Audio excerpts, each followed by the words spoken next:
東堂さんは、ペルソンでもね、以前から講演はしていただいているというところがあったんですけど、私自身はこの前、初めてお会いさせていただいているというところで、私の印象としましては、この先生っていう感じっていうよりは、すごくこう、目線を合わせて話していただいてるなって印象あったんですけど、そういうなんかコミュニケーションの取り方とか、なんか意識してることとかありますか？すごい、印象的だった言葉で似たお話があってですね、ちょっとストーリーテリングになっちゃうんですけど、何年もですね、一緒に毎月社内研修をお手伝いしている社長様からですね、ある中小企業の社長様からいただいた言葉でですね、東田さん、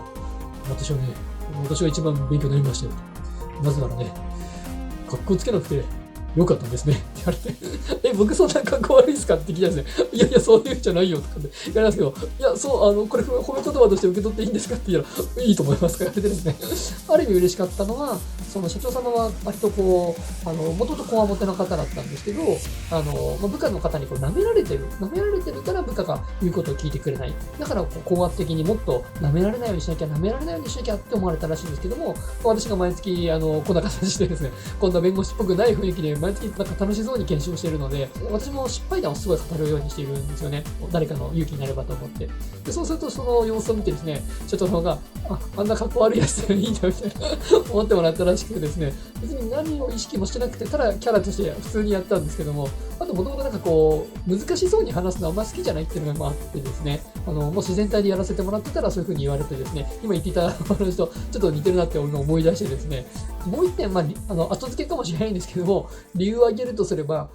受講者様が一番成長するときっていつなのかって考えると、やっぱり受け取られる方が、なんか面白いなって思ってくれるときが、多分一番吸収率が上がってると思うんですよね。そうすると、どうやって受講してくださった方にちょっと面白いぞって思わせるためには、やっぱり人間なので、感情がこう伝染していく生き物だと思ってるので、まず私がちょっと楽しそうにしてないと、絶対それは伝わらないと思っているんですよね。なので私がこう、楽しそうにやることによって、それが、なんかこのおじさん楽しくやってんなと、なんか面白いのかもなと思ってくれると、その研修の受講、吸収率が上がると。いうのがあるので、まず私が楽しそうにやるっていうのが大事なんじゃないかなと。で、私が楽しむためには、そのプログラム、研修プログラムの中に私の好きなものを埋め込んでいることが多いんですね。私漫画が大好き人間でですね、それをちょっとその要素をですね、紙芝居だったり物語にこう、埋め込みながらご提供して、今日のこの紙芝居で何人か笑ってくれるかな、ドキドキとかっていう気持ちでですね、やってるので、それがこう、楽しみがこう伝わって、そうなってるんじゃないかなというふうに今、言っていただいて思いましたね。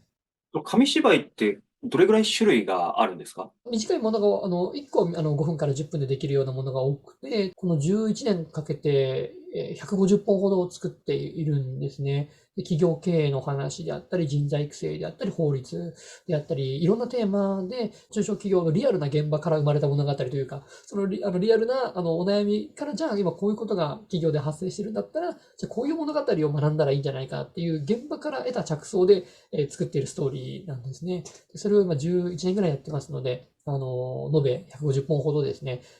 作ってきたという感じですね。それを例えばこう60分から90分の講演の中で、間にこれを入れてみて、で、それでワークをちょっと入れてみてとか、そういうふうにこう組み立てていくような感じなんですかね。まさにその通りですね。いくつかこう、埋め込んでワークをしていくという。やっぱ動きがあって、やっぱりそれこそ吸収力が上がりそうですよね。実際こうリアルの講演でも、こうやって紙芝居でやっていただいたりしますし、そのオンラインでも同じようなやり方、画面共有とかしながらやっていくようなイメージですか？まさにその通りです。文字が多いスライドじゃなくて、本当にバンバンバンってこう出てくるような感じですよね。紙芝居のところは本当に文字はかなり少なくて、なんか重要キーワードだけがあるときは、もう特大テロップみたいな形で、どんどんどんと出しますけれども、基本的には登場人物の顔がメインで、文字はほんの少しという感じですね。ありがとうございます。そのね、弁護士とその中小企業診断士だけでなく、保険だったりとか、いろいろ心理学検定特一級とか、やっぱりあれですか、弁護士っていうそういう超難関資格取ったので、やっぱり勉強の仕方みたいなの、コツを掴んで、こう、いろんな資格が取りやすくなったとか、なんかそんな感じってあるんですか？どちらかというとですね、苦手というかですね、優秀な仲間はもうポコーンとすぐ受かってしまってですね、